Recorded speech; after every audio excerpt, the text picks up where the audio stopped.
dans la boîte. J'ai un petit cortège étudiant. Voilà, donc il n'y a pas que des étudiants d'ailleurs aussi, pour venir apporter tout notre soutien, notre solidarité donc, aux travailleurs de Peugeot Citroën Aulnay là, qui font face à la menace de fermeture de leur boîte. C'est quand même plus de 3000 emplois menacés quoi, donc dans le 93, c'est la plus grosse boîte du département. Et donc voilà, donc plus on est ensemble quoi, et plus on est fort face au patronat, face au gouvernement, à l'État bourgeois, etc., qui sont en train de mettre en place des mesures d'austérité. Et l'idée, c'est cette alliance explosive entre étudiants et ouvriers qui a déjà montré dans l'histoire qu'elle était forte. L'idée, c'est de former un bloc et de rassembler un peu notre classe, quoi, la classe des travailleurs, parce que nous-mêmes, étudiants, en tant que on est des futurs travailleurs, une grosse partie quand même. Et donc, c'est plus cette idée qu'ensemble, on est plus fort. Et qu'on peut, y compris même proposer des alternatives, tu vois, dans les luttes, même en tant que projet de société, d'une université au service des travailleurs, d'une usine au service de la population. C'est cette idée-là, un peu, à mon avis, qu'il faut mettre en avant dans la démarche d'aller voir les ouvriers.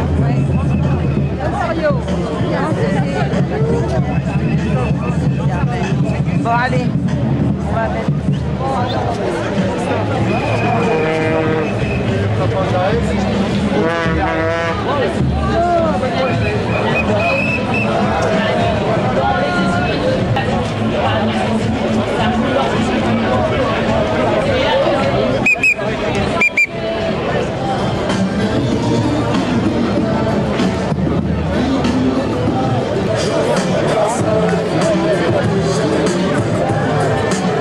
Il y en a un qui nous dit qu'il a la trésorerie, pas pour les ouvriers, encore moins pour un État et les travailleurs.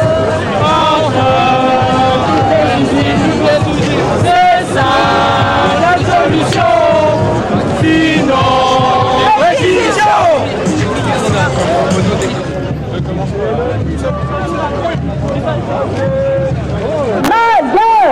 Contre le chômage et la précarité, c'est tous ensemble qu'il faut lutter. Les emplois, de l'argent, il y en a dans les étudiants, ensemble on peut gagner. En PSA on est, le 9-3 se défend. Vous regardez les emplois, de l'argent, il y en a dans les caisses PSA. Vous regardez les emplois, de l'argent, il y en a dans les caisses de PSA. Prenons sur les profits.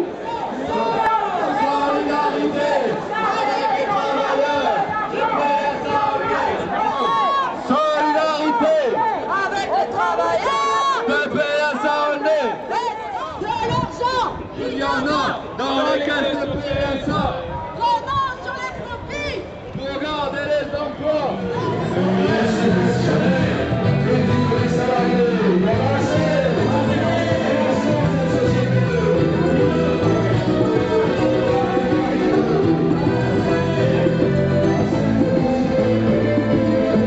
La CGT de Pride dans la main, en solidarité avec les travailleurs de PSA Aulnay, pour préserver les emplois, pour qu'il y ait non d'actionnaires qui s'enrichissent tous les jours, et qu'il y ait sorti des familles entières, tous ensemble, pour qu'il y ait non la fermeture de PSA Aulnay. Gifler les marées, vaincus par l'argent, les monstres d'acier, faudrait travailler. De Mulhouse à Madrid, le rêve à Solvay-Nord. Aucune usine ne doit fermer. C'est la grève. C'est la grève. La force des travailleurs, C'est la grève. la force des travailleurs, C'est la grève. la force des travailleurs.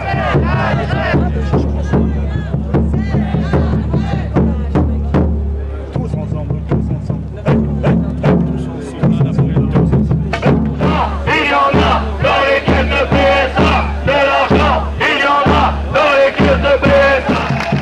Ça fait chaud au cœur de voir des camarades de Renault, des usines de Renault-Flin, Renault Cléon, les habitants de la ville et les habitants de la Seine-Saint-Denis d'être venus nous soutenir dans notre combat contre la fermeture de l'usine. La direction centrale ose dire que c'est en grande difficulté que se trouve le groupe PSA. Mais de qui ils se moquent? Ils ont fait 600 millions de bénéfices. Ils ont vendu autant de voitures que les années passées. Ils ont claqué 200 millions d'euros en bourse pour acheter les actions. Ils ont claqué 250 millions de dividendes pour les actionnaires. Ils ont fait 60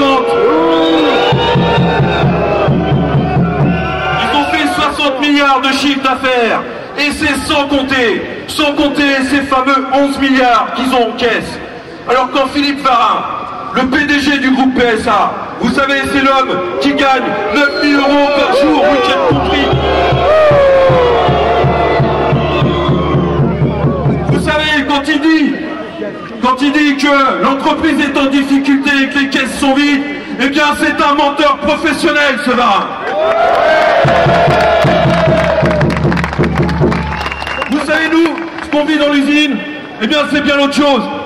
On nous demande toujours de travailler de plus en plus dur, de travailler toujours de plus en plus vite, et ça avec moins d'ouvriers, avec moins de techniciens, avec moins d'ingénieurs. Alors ça, on en a assez. Et tout ça pourquoi? Pour s'entendre dire après les élections présidentielles que l'usine va fermer en 2014. Alors ça, il n'en est pas question. Après Sifrance, après Le Jabi, après Petroplus, eh bien je vous garantis que nous, on n'est pas prêts d'accepter d'être les prochains sur la liste.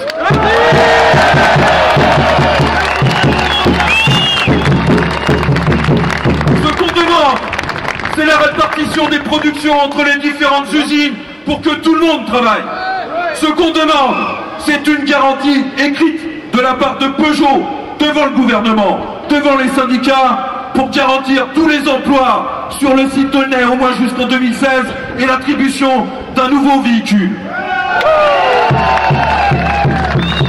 Et le gouvernement, il a une lourde responsabilité dans cette affaire. Ça fait des années et des années qu'il a déversé des milliards d'aides publiques dans les caisses de Peugeot. Alors je m'adresse au candidat Nicolas Sarkozy.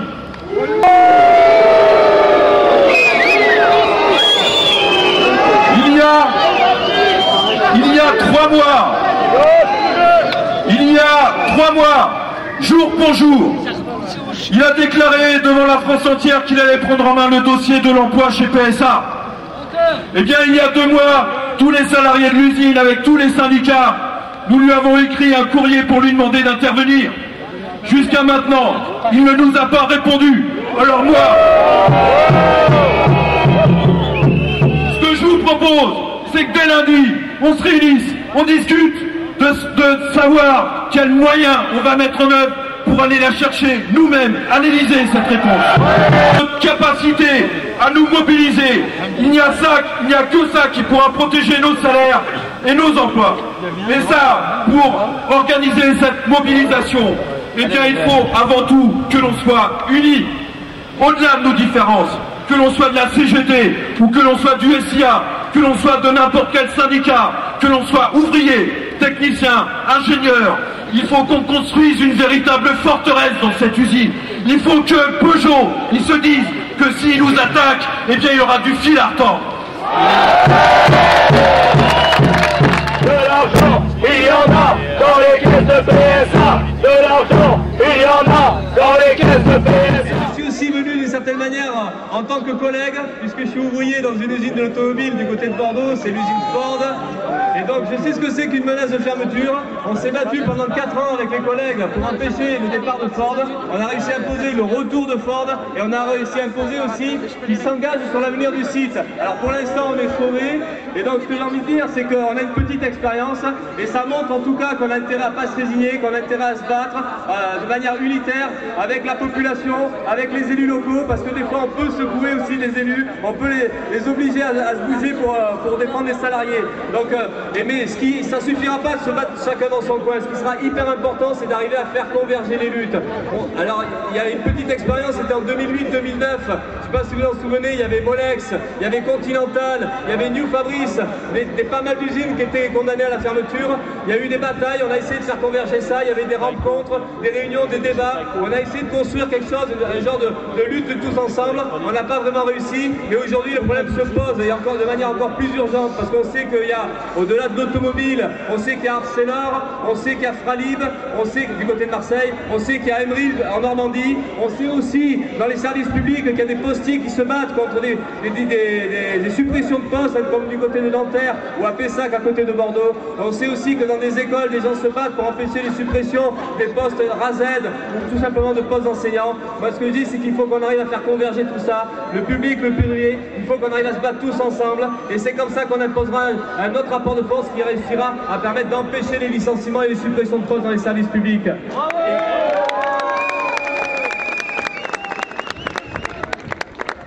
je finirai par la révolte du peuple grec, parce que l'enjeu il se situe à l'échelle internationale.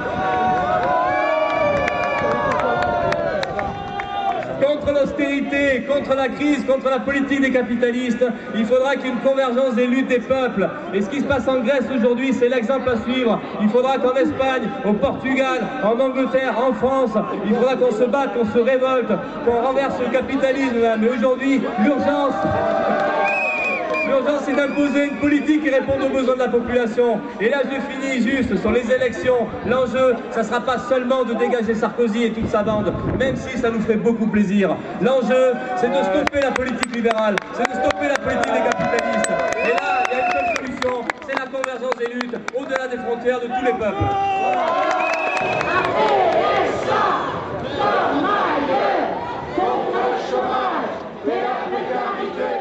C'est tous ensemble.